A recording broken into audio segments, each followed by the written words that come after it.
ground level, turtles and leopards and snakes live in the shelter the rainforest makes.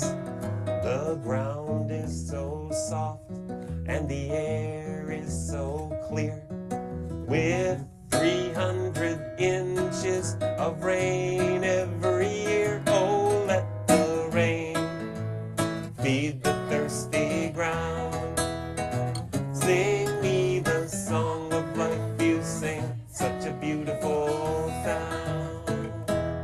And down in the ground, the worms and the ants nurture the roots of the flowering plants.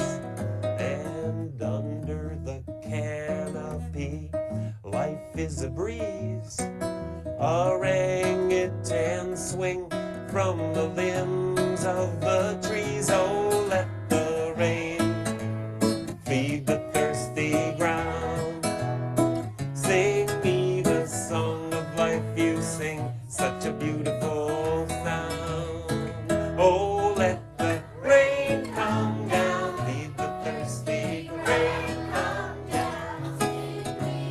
Rain come down, rain come down. And high up above, where the toucans fly, emergent treetops reach into the sky.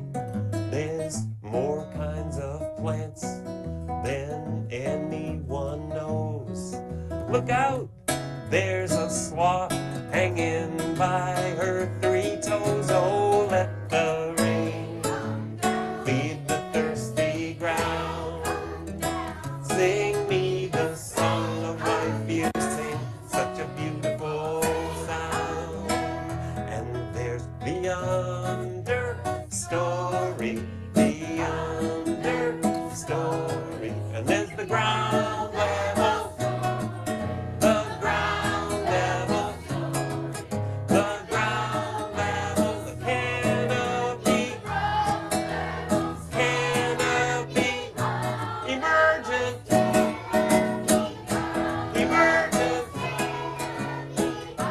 emergent, and the chorus. Oh, let the rain feed the thirsty ground. Sing me the song of life you sing, such a beautiful sound. Oh, let the rain feed the thirsty ground. Sing me the song of life you sing, such a beautiful sound. Rain come down, rain come down, rain come down, rain come down.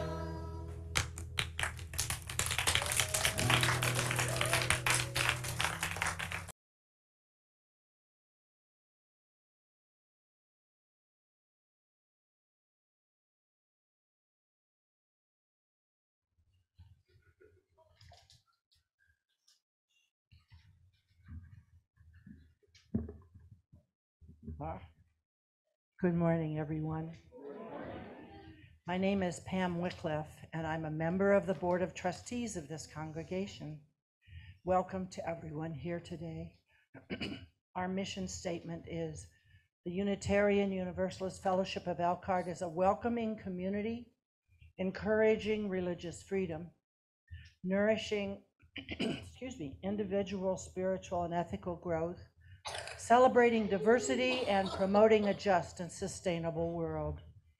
If you'd like to learn more about this fellowship, please look at our website at uufe.org and join us after the service for our coffee hour.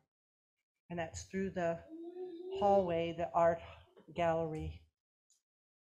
For the listening enjoyment of everyone, please, we ask that at this time, please turn off your cell phones. Also, if you need hearing support, please ask for help at the sound desk, which is back there in the back. Thank you very much for coming. And now, as this is the the week after the board meeting. As president, I will tell you a little bit about what we did at the board meeting. And I was going to say we didn't do much, and that isn't true. We did a lot of stuff, but I don't have much to say about it, really. We now have a whiteboard, which is not magnetic, but it's in the gathering place. And it's available for committees to post some short-term tasks that they have for folks who don't want to be on a committee, but they would like to be helpful. There might be some tasks in there that would be time limited, that they could, pick it off the board. So for the committees, we will ask that you post any kind of short-term tasks that you have.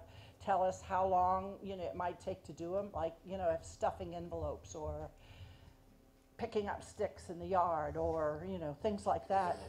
How long it'll take, and then the time limit. And for the congregation, for you folks, look at that board every now and then and see what is up there that you might like to do. And you'll find more about it, find out more about it from Taylor Chadwick, and she will be contacting the committees to tell them more. We are currently looking and will be updating the UUFE policies. They'll be placed in the book, which is in the office, and hopefully we'll be able to post them on our UUFE website eventually. Although our committees and positions are pretty well filled for right now, please be looking at what folks are doing that are in leadership positions. And in the future, you might want to be one. So look and see what they do, and see if it's something you might want to take on next year. We need responsible, enthusiastic people to fill these positions coming up next year. One is a board treasurer, a board secretary, and a few chairpersons for committees. And remember, you can check out the minutes of each board meeting that are posted outside the office on a cork board, along with the treasurer's information and the monthly committee reports. And that's about it. Thank you.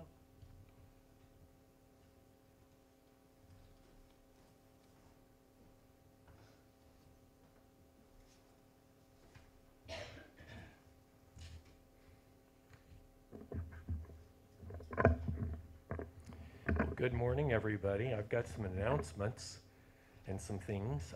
So first, we want to thank Gordon and Phyllis Hostetler because they've provided a new installation of art in the Arts Hallway. And Gordon pointed out to me that there's a list of the pieces to the left as you're entering from this side. So thank you very much. Check those out. Joan is here somewhere, I think. And so Ken posted an update on Facebook, but if you want to get some more update, Joan just suggested you see her at coffee hour on her condition. But I think she has good news. Reverend Jimmy Clifton is doing pretty well. He had open heart surgery on November 9th. And there is on the bulletin board posted his mailing address for cards. I spoke to his wife, Donna, on Friday, and she said he was very positive spirits, but he was feeling a little more pain than he might have thought he was going to feel. So we'll keep him in our prayers and thoughts. And let's see, I have one more. The first of the 4 Article 2 discussion sessions starts this upcoming Saturday on the 18th at 10 a.m. So see Pam or Terry Mark for information. And the weekly email will come out tomorrow, and if you haven't already signed up and want to, there will be a link to do so in that.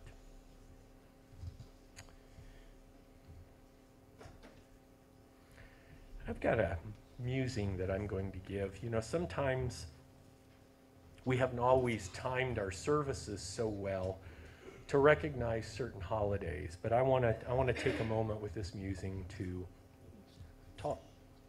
Am I Am I not loud enough? Need to be higher. So I want to talk a little bit about Veterans Day and about one veteran in particular, which is my father. He enlisted about 3 months before Pearl Harbor. And my father would have been about 24 at that time. And he was, my father was, I would describe him as mild-mannered, pretty introverted. He just was a quiet, I know he was thoughtful, but he didn't share his thoughts very often. My father was very private. When he joined, he served stateside and a little while in Honolulu. And the Army recognized, because he was a marksman, that he should have a wonderful opportunity. You know, when you're good at something, sometimes you get great opportunities, don't you? Yes, exactly. So they sent him to aerial gunnery training school. And so he finished that. He came back home on a leave before he got shipped overseas. He married my mother, important thing. And then he went to Italy. And so he was in Italy around August 1944 and proceeded to be a tail gunner on a B-24 bomber. It's not the most elite position that you want to be in. And he was a small man. He wasn't in the bomber that had the gunner in the tail kind of hanging down. He was in the bomber that had the gunner in the back, but it's still not a good place to be, right? I remember one time we stopped to visit somebody because my father never talked about the war, ever. And I was getting interested in G.I. Joe toys.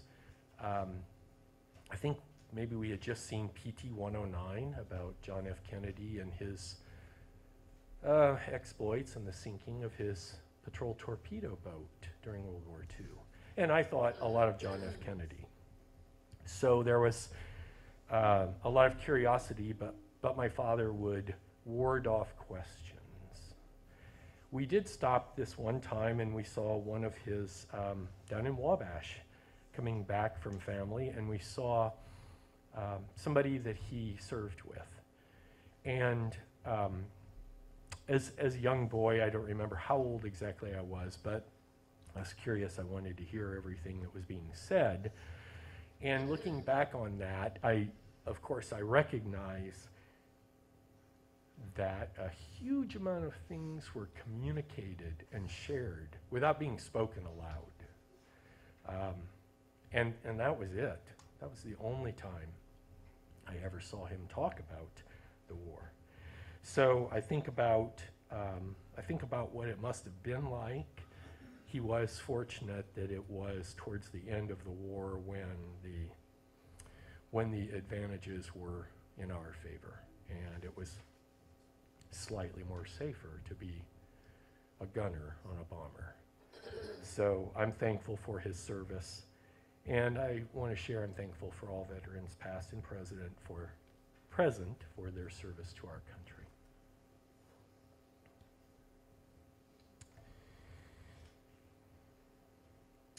We ring the gong 3 times.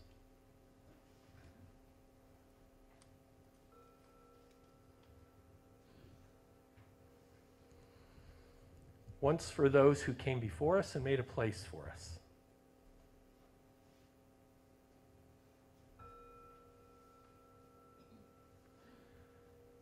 Once for those of us who are here now.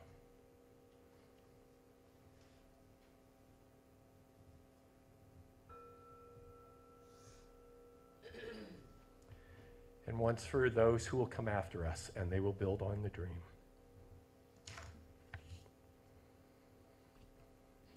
Our chalice lighting this morning is entitled A Spark of Hope, and it is by Melanie Davis. If there were ever a time for a candle in the darkness, this would be it. Using a spark of hope, kindle the flame of love, ignite the light of peace, and feed the flame of justice.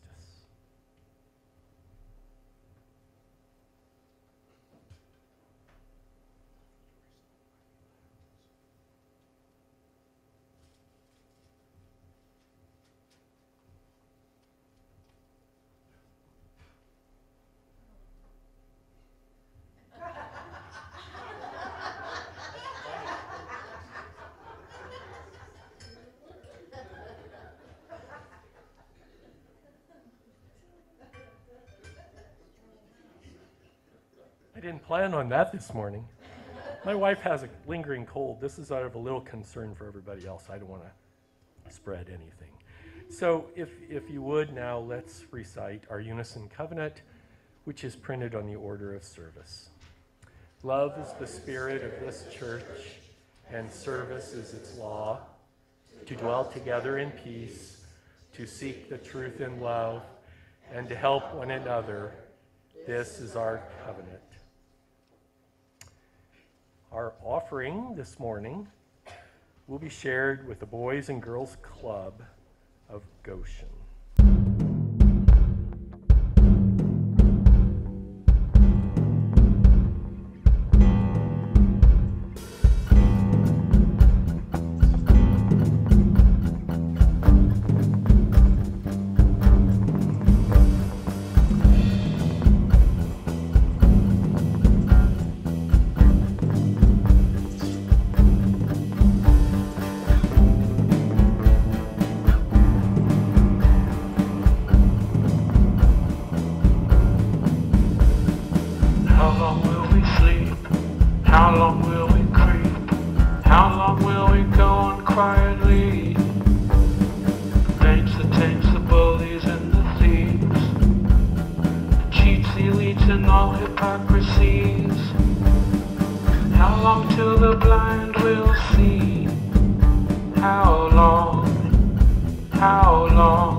Our speaker this morning is Jeff Haverly, and I got to spend some time, extended time with him last night to get to know him a little better.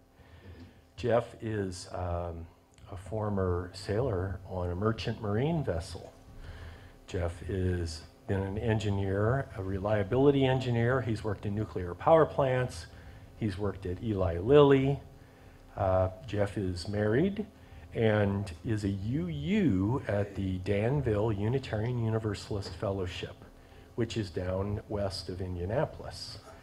And most importantly, today he's retired, but he's also the co-leader, or the leader, I guess, of the Heartland Chapter of an organization called Elders, I don't know if the four is Elders Climate Action. So let's welcome Jeff up here to speak to us about the benefits of decarbonization. Oh, we got it right here. Thank you very much, Chuck.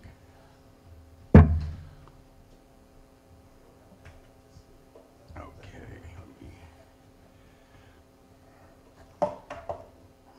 Good morning, everyone.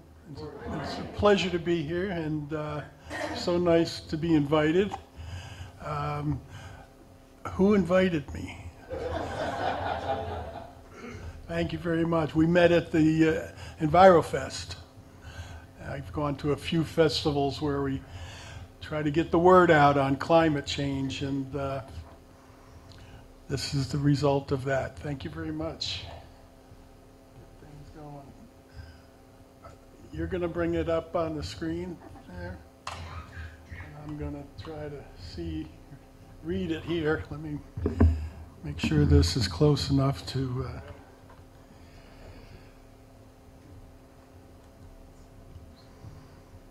bring it up. Why isn't it? Okay.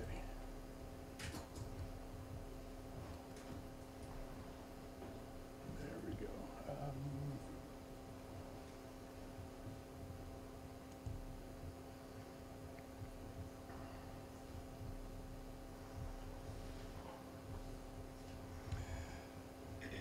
Okay, I got to get out of this.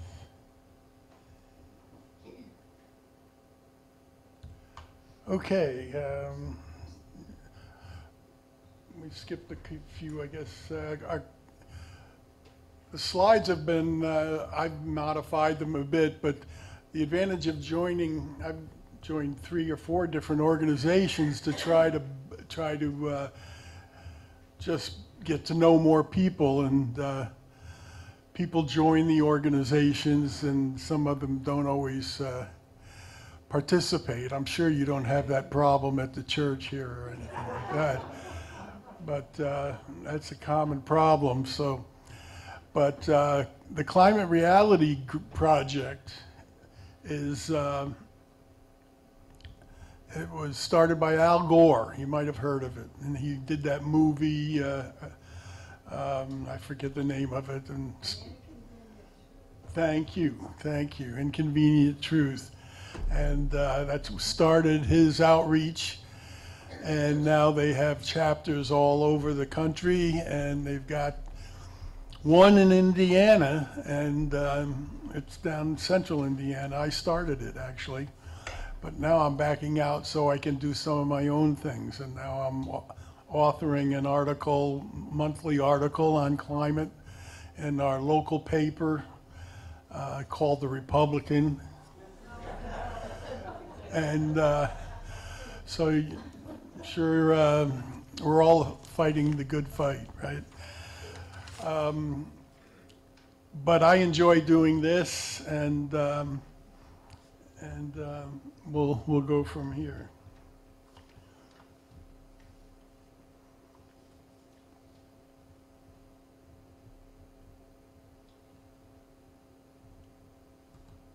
Do you have the curve? Have the one with the curves on it there? The slides with go back. Yeah, I guess I should have started at the beginning. That would be helpful, but okay, that one, not that one. The curves. I like to start with this one. This is why do we want to decarbonize? Well, this is a chart that, of carbon in the atmosphere, CO2 in the atmosphere, and it probably doesn't tell you too much and specifically, but it goes back 800,000 years. And you might ask, well, who made that up? How do they know what it was like 800,000 years ago? But anybody know how they do those core drills in the Antarctic, and to drill down, and they bring up a sample that's 20 feet long, and they cut it, slice it, and analyze it slice by slice, so that they know, they carbon date each slice, so they have a time stamp, how long ago it was, and they measure the CO2 in those slices. And that's how they can create something like this. It shows how ppm, everybody know what ppm is? Parts per million? Yeah, there you go. Parts per million of carbon dioxide. And it's, that's what's causing global warming. Well, methane too, there's other gases that are contribute to the global warming, and the greenhouse gases. There's a number of things that hold the heat and don't reflect it back into the atmosphere. And this is what it's done. And an interesting, so this is it. This is the creation of the problem, is how, let me show you here. 1950, it was at above 300 parts per million. Today it's at 419. And you can go online and see what it is every day. And it started to go above 300 back around 1850, which just oddly enough happens to coincide with the discovery of coal and the start of the Industrial Revolution. So if anybody tells you that they don't know that this problem is caused by humans, I don't see the squirrels burning coal, and it's a pretty obvious observation that greenhouse gases is causing this problem of ours today. You want to go to the next slide then? I'm not going to be able to get these two to sync, I'm sure.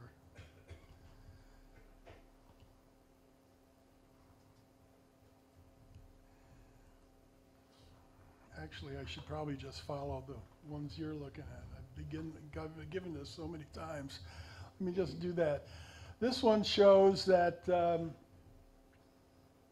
ocean heat and what it's doing. And everybody's heard the stories this past summer. The temperature's 100 degrees down around the Keys. Of all this heat that is not reflected out into the space, that's kept around in the 50 miles of our atmosphere, 94% of that is absorbed by the oceans. Only 6% is absorbed in the land masses. That's just a factor of how absorption, the capability of water versus land. But so the ocean temperatures are going up, and this is shown here.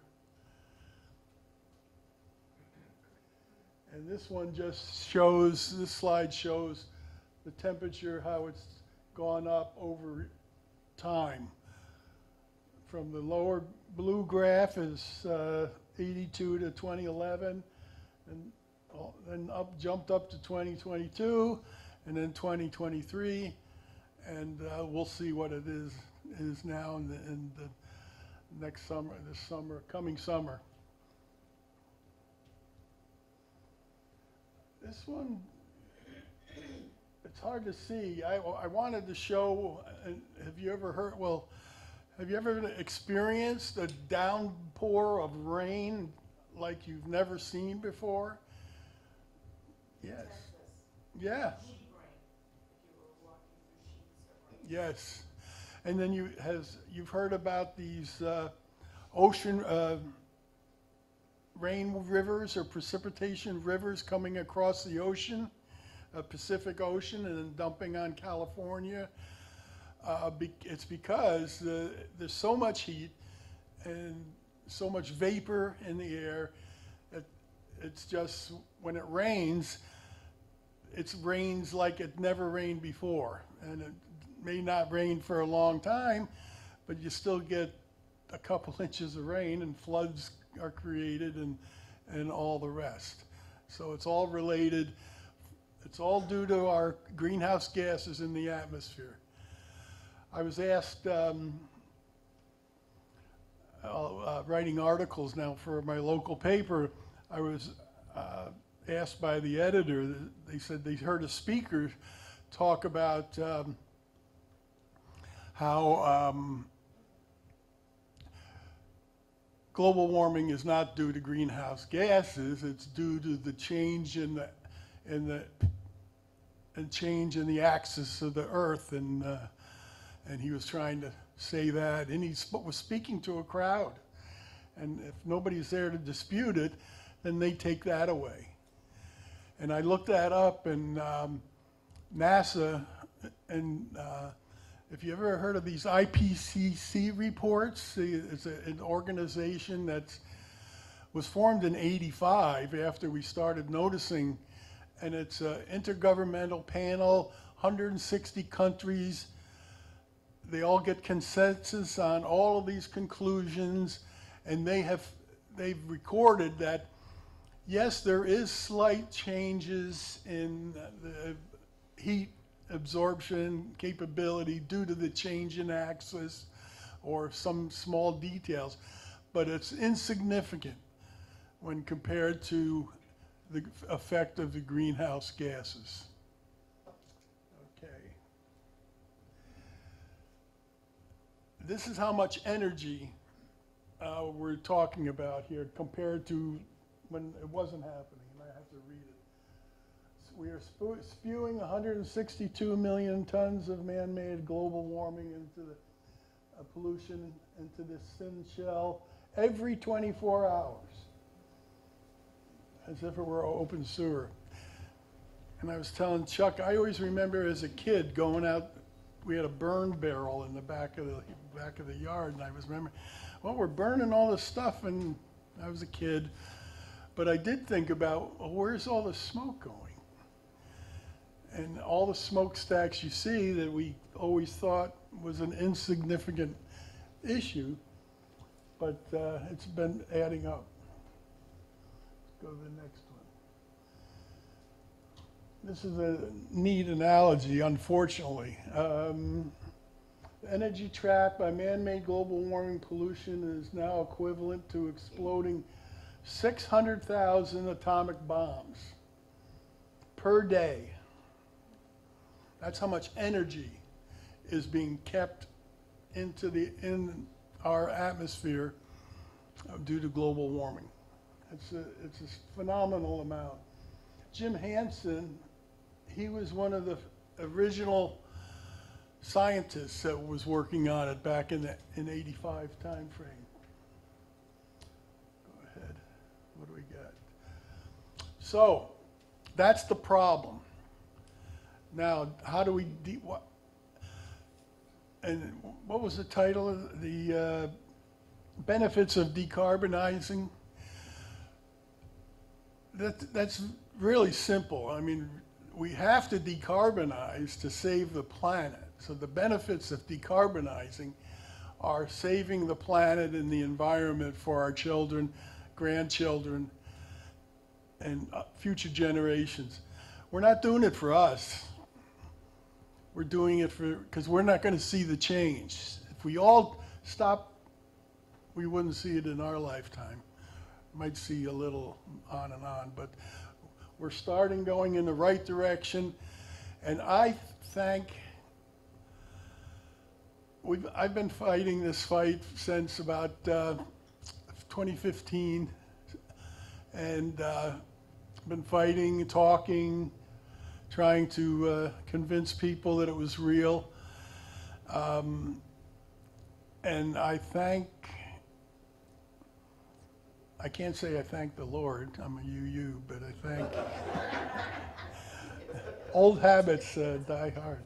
But my prayers have been answered by the fact that Joe Biden, along with Jim Carrey, some of his people that he had around him, put together the Inflation Reduction Act.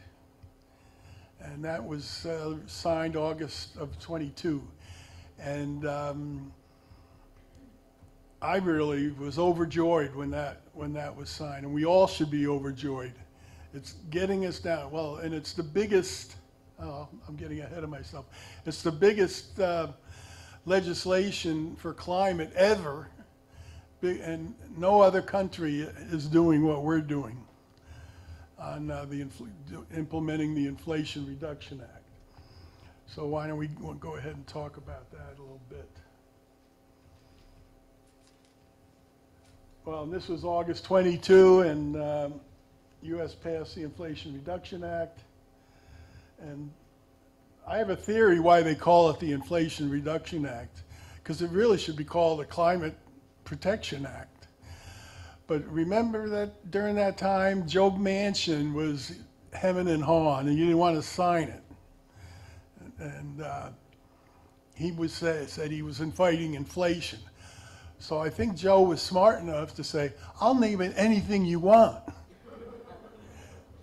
So we got the Inflation Reduction Act. Go ahead.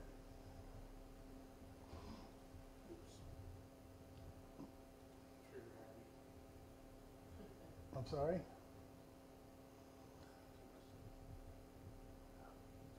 But anyway, $369 billion towards decarbonizing. And that's, and now the Republicans are trying to pull money away from it, and but we can't let them do it because it's all we have. There's other things. I mean, even the infrastructure bill had parts for electric vehicles and charging stations, and so they were spreading it out a little bit. They're getting done what we needed to, but $369 billion. Go ahead.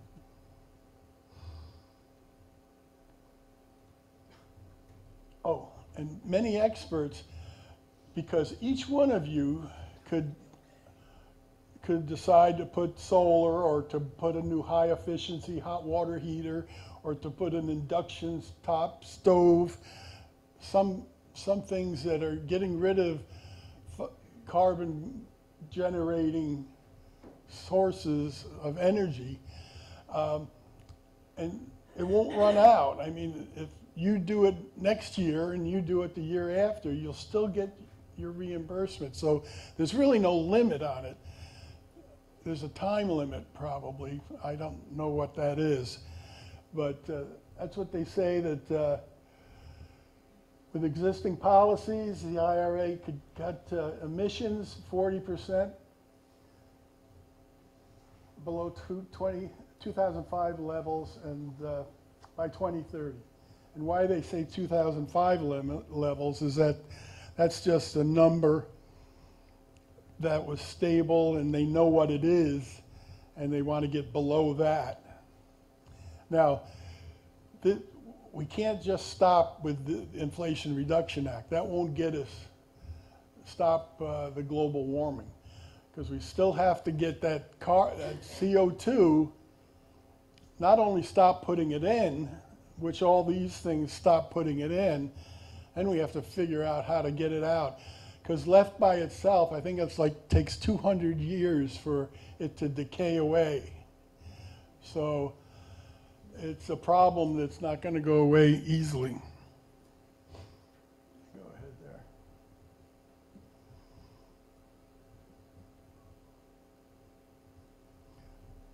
Projected economic benefits.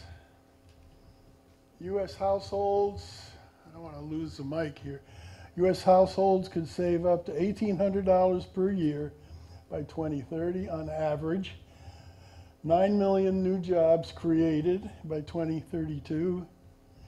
$50 billion a year saved in annual U.S. energy expenditures.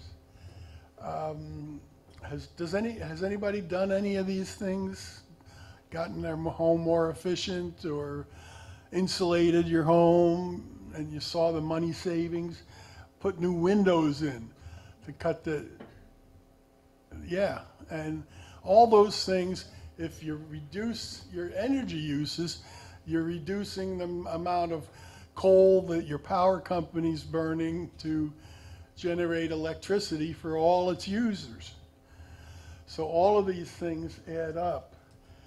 And you've seen the, well, we've got wind farms going up here, all the jobs for that, EV, electric vehicles getting built, battery plants getting built. All of these things are good for the economy, good for inflation, but also fighting the good fight against CO2. Go ahead.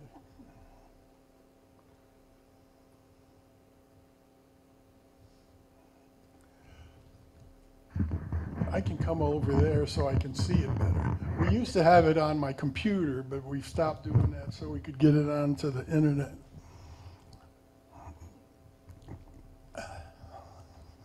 I'll get over here so I can read it along with you and explain it. The IRA will bring $4 trillion in new capital investment by 2032. Solar and wind, 334 billion annually by 2030. Carbon capture, transport, and storage. And we can talk a little more about carbon capture, but it's a technology that's not really proven. Anybody heard about the Wabash Valley carbon capture down in where is that? Over by Terre Haute. These are technologies. The carbon's already there because they've used it to create fertilizer. They burn coal or something like that.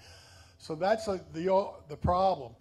Carbon capture is different systems that they're trying to make work to capture it and then bury it.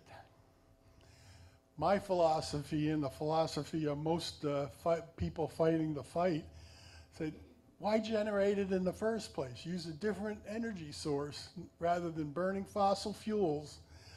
But it's the oil companies, they still want you to use fossil fuels, and on and on.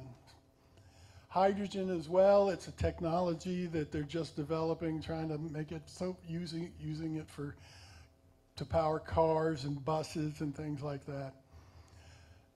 Other consumer technologies, the shift to EVs, electric appliances, heating, cooling systems, industrial technologies. And we'll talk more about some of those. Go ahead. I'm going to be sitting down in a minute, but we're here because people just like you told the Biden administration and voted for Biden. If we get, heaven help us if Trump gets back in there, but all this is going to go away or get stopped. And it's time for local and state policymakers to get the message. That's our other problem in Indiana, is that the legislators don't agree with our plans either. Go ahead.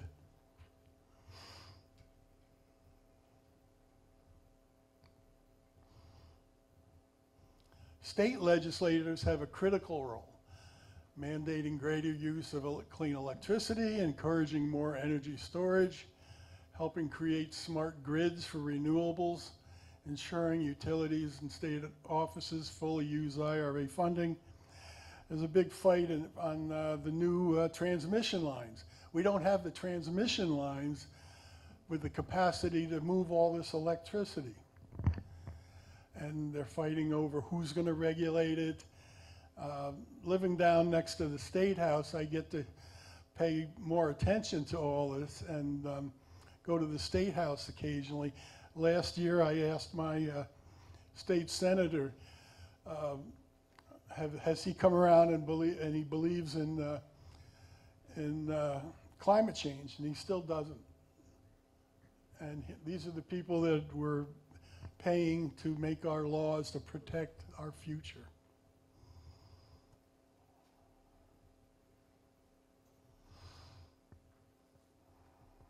But with some of these organizations, like Climate Reality, you can get linked in to follow what the legislation is doing. Sierra Club, they follow the legislation in the State House, and that way you can follow what's happening, and then you can write a letter to your state senator and state representative and tell them that you're going to come and hit them.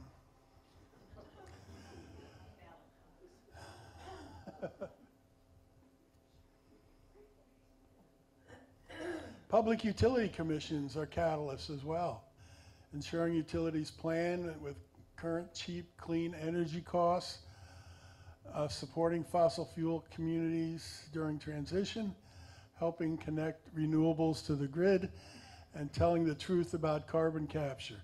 And right now, I didn't follow it too closely, but the state of Indiana is writing a climate plan because they got $2 billion in free money from the IRA that they said, somebody figured out, well, we better use it, I suppose. but it's, they wouldn't be doing it. I mean, other states are way ahead of us. And so we just got to tell our legislators that they got to get busy. Go ahead. What's next? What can we do? What can we do? We need to take advantage of the tax credits and incentives available to us from the Inflation Reduction Act. I'm going to tell you more about those in a second. Educate our communities on the IRA and how to access clean energy, clean technology incentives. I've heard a lot of discussions around here about people considering solar, electric vehicles. How many, probably all of you right now, when you're considering a new vehicle or even a used vehicle, you look at the mileage on it more than you used to. And I've got a 2014 Prius. My wife has a 2010 Prius. And they're still getting 47. Driving up here, I had 47 miles to the gallon. I went to fill it up this morning, 3.8 gallons. I said, what the? Because I don't keep track of it. I was surprised that it's still doing so good. We need to share the word, share the information.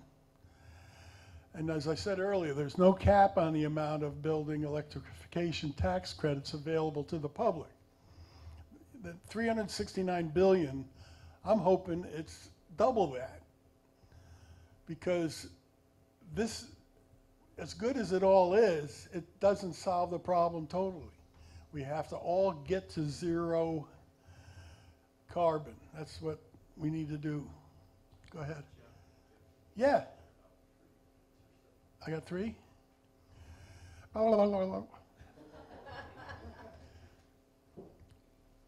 Let's go to the next slide, see what that's.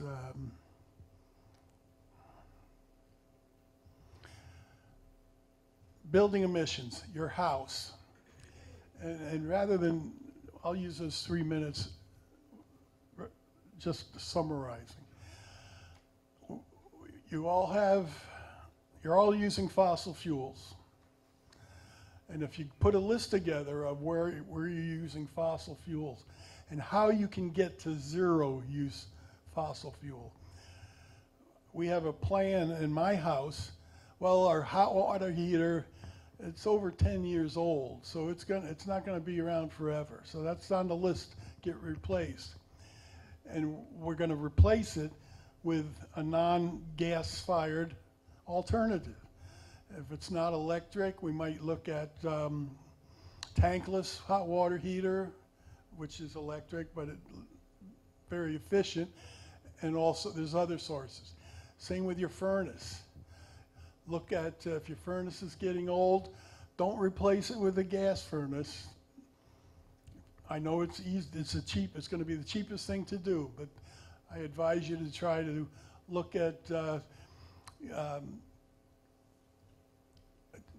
you've heard of the mini split systems that are electric, that's what I have. I put a spare room on, and we have it's all electric with a outside, it looks like an air conditioning unit outside. But you have to look at alternatives. Then also, so your heat, your hot water, stoves. How many people have gas stoves? Get rid of it. In fact, they're finding now that the gas, just from leaks, the leaks and the methane have caused illness and serious illnesses. So put a plan together that of what you're going to do to decarbonize, because hopefully in 10 years we're all getting there, and that will all contribute to the target we need to get to. Now I've got some handout materials. You can stop. Oh, you've already done that. But we've got some materials down on the table downstairs. One is how to reduce your carbon footprint. Another one is from the Hoosier Environmental Council on just what's happening to temperatures in Indiana. And then the third one is from the Climate Reality Project on a list of some of these things. So help yourself to that material, and I'll be down at coffee hour to answer any questions. So thank you very much.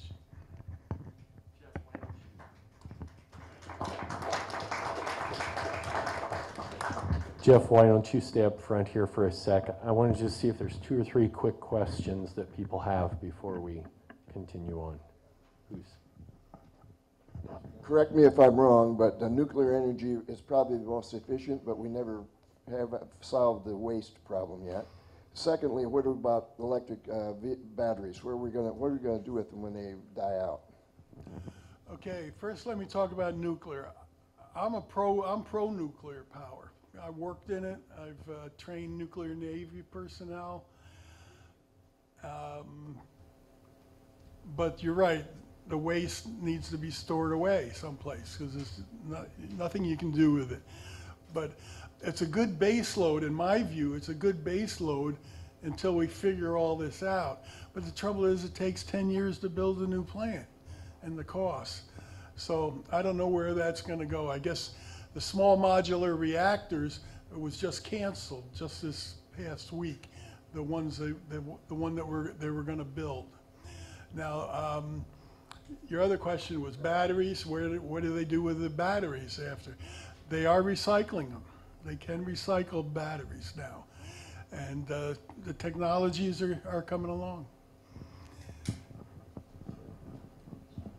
Yeah, my question was also about the electric car batteries, but more along the lines of, is there some, I've heard that there's some metal or something in there that is not a good thing. Well, they've had explosions and fires and things, but being an engineer, I have faith that they'll figure it out. I wouldn't stop me from buying one, but I'd look at the facts of which ones are blowing up. Try to stay away from that one. Go ahead, Pam and then William. My question was, I had those same questions also, but so all of these products that are green, that are good for the environment, my question is, are they being made in a fashion that's good for the environment? Or, you know what I'm saying? Oh, yeah. Yeah. Yeah. Well, the production of these things, you know, what are they doing to the environment? Well, lithium, for example, it's they can't find it, or there's big deposits. We're a progressing civilization. We have to, if we're going to solve this one problem, we've got to use the resources that are available to us. I don't know what else to do. Now we need to know how to dispose of the materials and recycle what we can. They're already looking at recycling those big turbine blades, and they're trying to work on that. And so it's not that they're saying dump them in the ocean or anything, but maybe they are. Let's hope not. William, last word. Yes, it seems counterintuitive to me on carbon capture to capture the carbon, and as I understand it, then somehow, some way, bury it back in the earth. Is there any studies done on what that does to the earth when you capture it and put it back in the earth? That's a good question. This in Wabash Valley over near Terre Haute is one of the biggest projects that they're proposing to use carbon capture, pressurizing the CO2 to 2,500 psi, pumping it down in a similar fashion to the way we have these salt domes where the Strategic Petroleum Reserve pumps the oil down for storage. Similar process. But they don't know. I mean, we don't know what we don't know. And another thing is, other systems, a lot of different things are being looked at of how we reduce the carbon, what do we do with the carbon. There's systems to take the carbon or just pump the air through these filters that take out the CO2 and then put it in seawater or putting it, you know, they're all different things that are being looked at. The information's out there to show you the state of the art of any one of these, but there's problems. They got to figure them out. And good engineers can figure them out given an infinite amount of time. Thank you, Jeff. Okay. Jeff will be over in the gathering place for questions and talk afterwards and with his materials. And let's go ahead with our service. And Steve, why don't you lead us in hymn 301?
For our benediction today, I have a prayer called Mother Nature's Prayer, and it is from Ursula Goodenough, who is the author of a book, The Sacred Depths of Nature.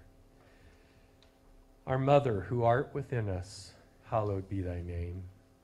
Thy ways evolve, thy will calls forth this earth that is now our heaven. Give us this day our daily bread, and fill us with tenderness as we repair our trespasses. And lead us not into destruction, but deliver us into harmony. For thine is our source and our substrate and our glory, forever and ever. Amen.